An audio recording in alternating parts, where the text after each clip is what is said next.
जय श्री कृष्णा। राधे राधे दोस्तों। यह कथा भगवान जगन्नाथ और भक्त के बीच प्रेम और अटूट विश्वास का प्रतीक है। कर्माबाई को मारवाड़ की मीरा भी कहा जाता है।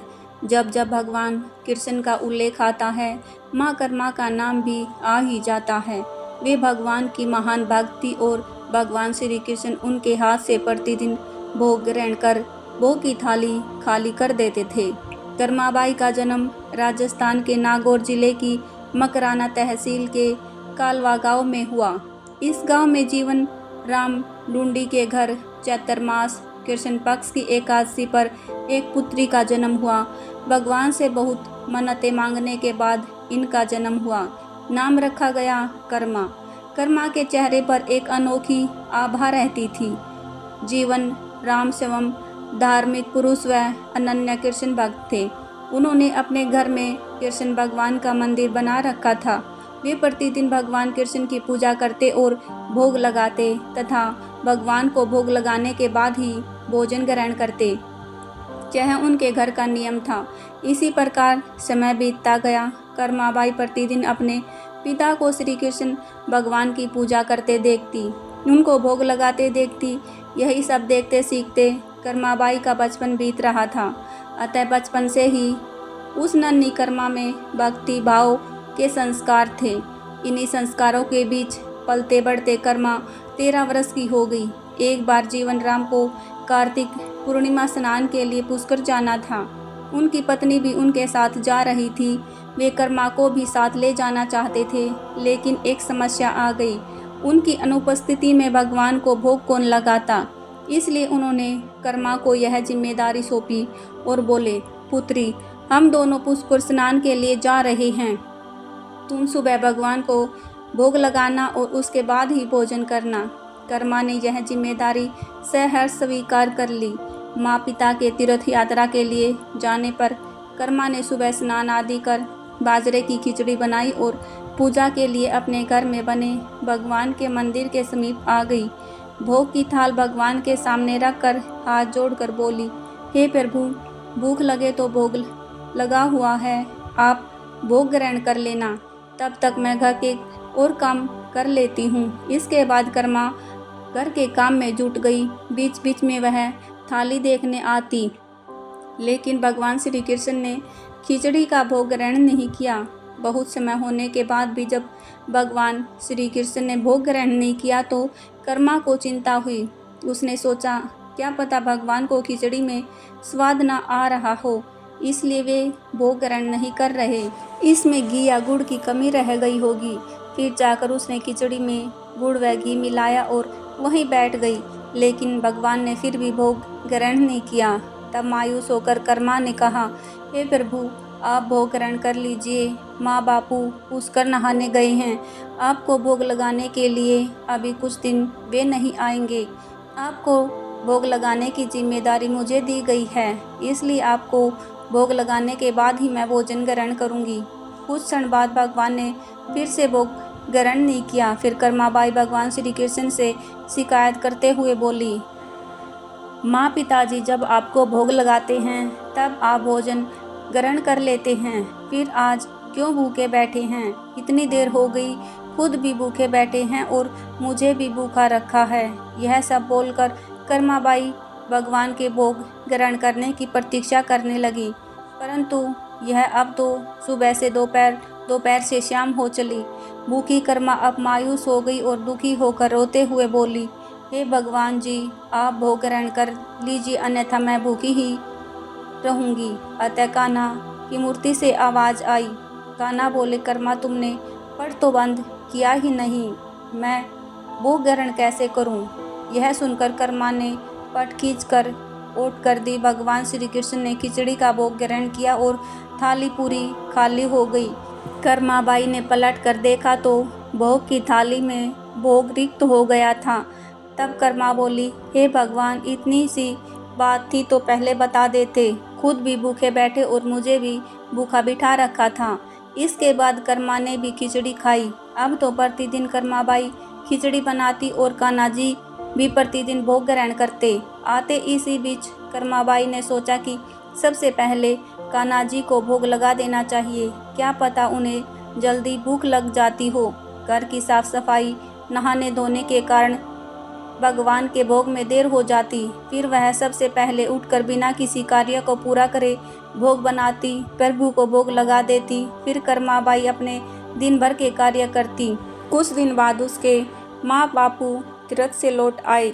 आते ही पिता ने अपनी लाडली पुत्री से पूछा, पुत्री, तुमने किसी भी दिन भगवान को भूखा तो नहीं रखा? कर्मा बोली, नहीं पिताजी, मैंने भगवान जी को प्रतिदिन भोग लगाया। फिर कर्माबाई की माता किसी काम से रसोई घर में गई तो उन्होंने देखा जाते समय तो गुड़ का मटका पूरा भरा हुआ था, अब खाली कैसे हो गया। उन्होंने कर्मा को बुलाया और पूछा, पुत्री, गुड़ कहाँ है? कर्मा ने बताया कि रोज भगवान कृष्ण उसके पास आते और कीचड़ का भोग ग्रहण करते, कहीं मिठास कम ना हो जाए इसलिए कीचड़ में गुड़ ज़्यादा डाल दिया करती थी। कर्माबाई ने कहा, कान्हा जी ने बहुत देर तक खिचड़ी का भोग ग्रहण नहीं किया था, फिर पट बंद करने पर किया। यह सुनकर कर्मा के माता पिता चकित रह गए। वे जिन ईश्वर के आशीर्वाद प्राप्त करने हेतु इतनी दूर पुष्कर यात्रा पर गए थे, जिन्हें पाने के लिए लोग ना जाने क्या क्या करते हैं, वे भगवान उनकी बेटी के हाथ से उनके घर में खिचड़ी का भोग ग्रहण करते हैं। यह कैसे संभव है? उन्होंने सोचा कि हमारी बेटी बावली तो नहीं हो गई। यह भी सोच लिया कि क्या पता कर्मा ने खुद ही पूरा गुड़ खा लिया हो। इस बात पर कर्मा ने कहा, अगर आपको यकीन नहीं तो कल प्रातः देख लीजिए, मैं खुद भगवान को भोग लगाऊंगी। यह सब सुनकर वे रात भर सो नहीं पाए। अगले दिन कर्मा ने खिचड़ी बनाई और मंदिर में भोग की थाली रखकर पट बंद कर दिए और बोले, हे भगवान जी, मेरे माँ बापू नहीं मान रहे कि मैंने आपको भोग खिलाया है, अब आप यह भोग खाकर स्वयं सिद्ध कीजिए। ऐसा कभी हो नहीं सकता कि सच्चे भक्त की पुकार सुनकर भगवान ना आए।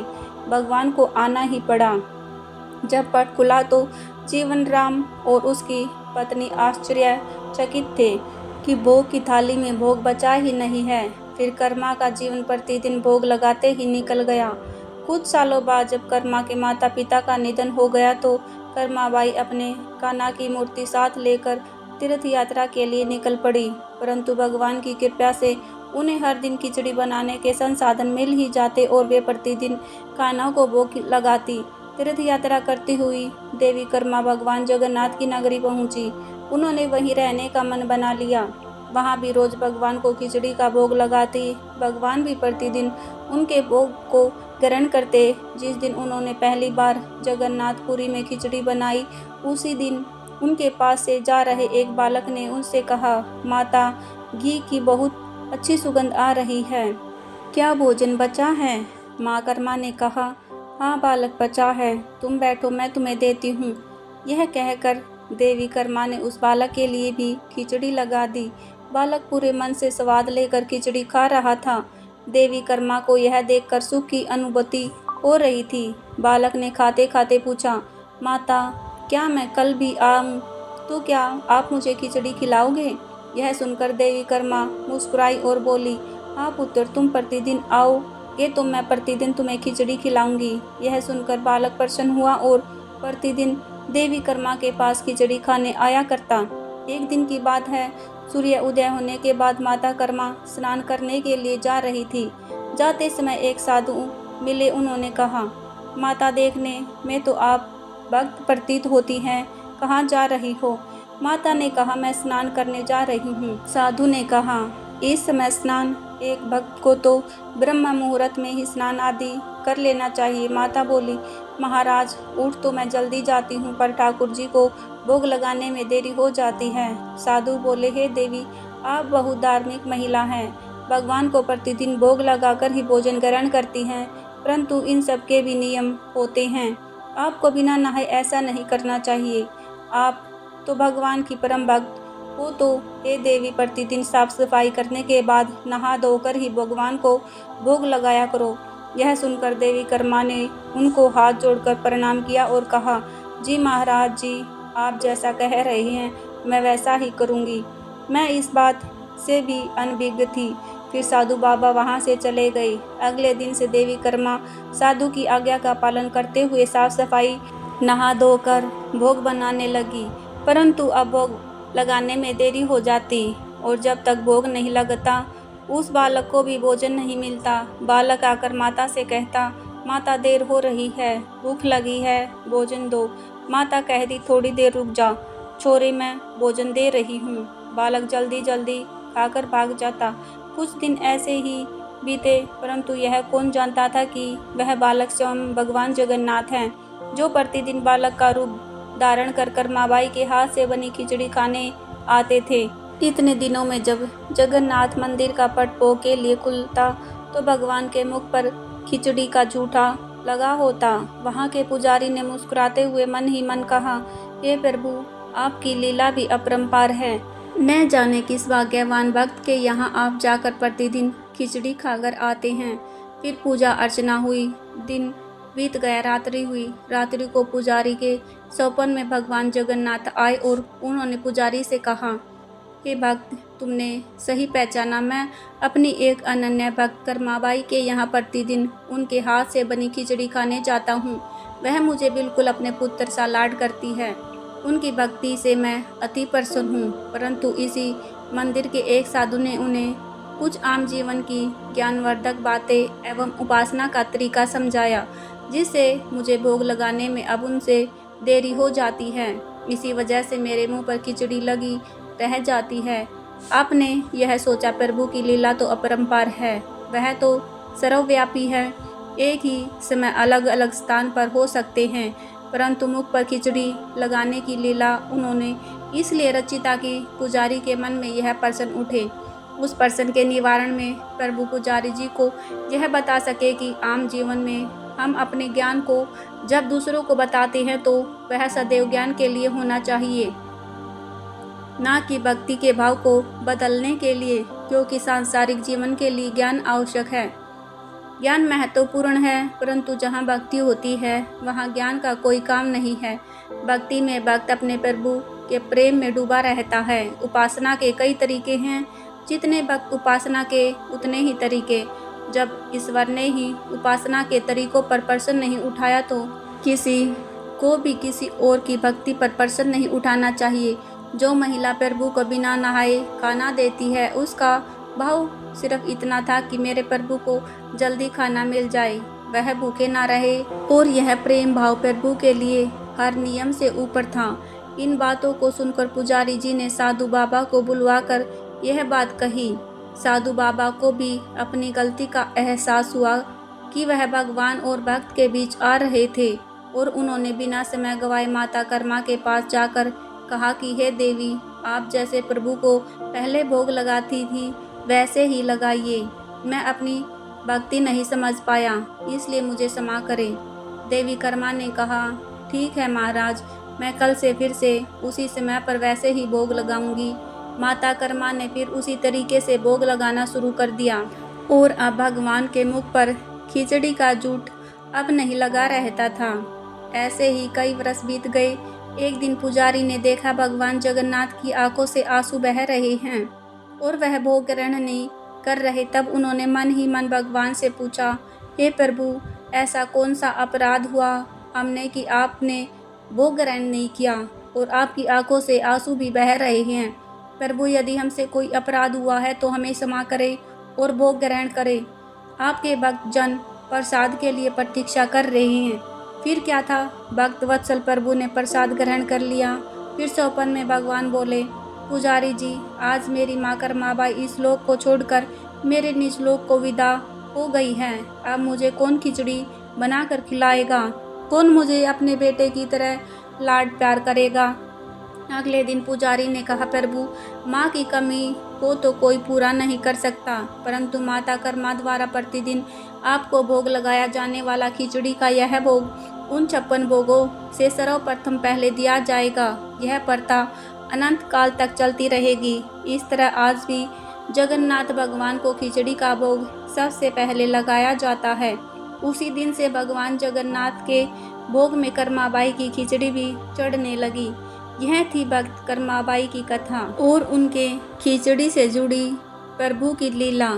यह कथा हमें सिखाती है कि सच्ची भक्ति में कोई नियम या बंधन नहीं होते, बल्कि प्रेम और समर्पण ही महत्वपूर्ण है। यह कथा भगवान जगन्नाथ और भक्त के बीच प्रेम और अटूट विश्वास का प्रतीक है। यह कथा दिखाती है कि भगवान भक्त के प्रेम और भक्ति के सामने झुक जाते हैं। कर्माबाई की खिचड़ी आज भी पुरी में जगन्नाथ मंदिर में भगवान को अर्पित की जाती है, जो उनकी भक्ति का प्रमाण है। ऐसी ही सनातन धर्म से जुड़ी प्रेरणादायक कथाओं को जानने के लिए हमारे साथ जुड़े रहिए। तो भक्तों, आपको यह वीडियो कैसी लगी कमेंट बॉक्स में ज़रूर बताएं, और अगर अच्छी लगी हो तो वीडियो को लाइक, शेयर और चैनल को सब्सक्राइब करें। मिलते हैं एक और नई वीडियो के साथ, तब तक के लिए आप सभी का धन्यवाद। वीडियो को पूरा देखने के लिए भी सभी का दिल से धन्यवाद।